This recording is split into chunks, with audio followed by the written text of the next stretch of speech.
హాల్లోకి bedroom entry.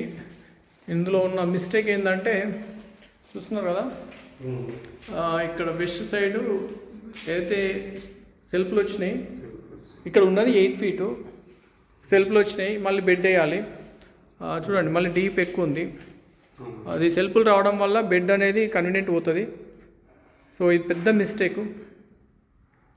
Plus even though మనకి ఎప్పుడైతే సౌత్ ఇక్కడ చూసారు కదా, ఇక్కడ వెంటిలేటర్ లేదు, విండో లేదు.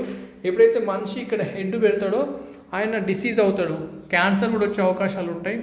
ఎప్పుడైతే హెడ్ సౌత్ సైడ్ వచ్చి విండో కానీ వెంటిలేటర్ కానీ లేకపోతే 100% హాస్పిటలైజ్డ్ ఉన్న కేసులు చాలా ఉన్నాయి. So be careful. ఎందుకంటే మనం ఇక్కడ విండో వచ్చి మళ్ళీ విండో నుంచి డైరెక్షన్ చేంజ్ అయినప్పుడు చాలా హెల్త్ ఇష్యూస్తో చాలా కేసులు ఉన్నాయి. అట్లనే చూడండి, ఇక్కడ సజ్జ ఇవ్వాలి, ఈ కేసులో సజ్జ లేదు. దీని మీద ఏ సామాన్ పెట్టుకుంటారు, ఏ సూట్ కేసు పెడతారు, ఏ బ్యాగులు పెడతారు, ఇక్కడ వార్డ్రోబ్ చేయలేదు.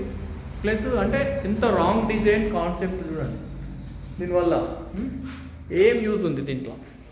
సో ఇలాంటి మిస్టేక్స్ కన్స్ట్రక్షన్ చేసేటప్పుడు తెలుసుకుంటే డబ్బులు సేవ్ అవుతాయి, రీవర్క్ తగ్గుతుంది, సిమెంటు పెయింటు ఖర్చులు కూడా వేస్ట్ కాకుండా ఉంటుంది. సో బ్లైండ్గా చేయకుండా కొంచెం ఆలోచించి చేస్తే ఇలాంటి తప్పులు జరగవు.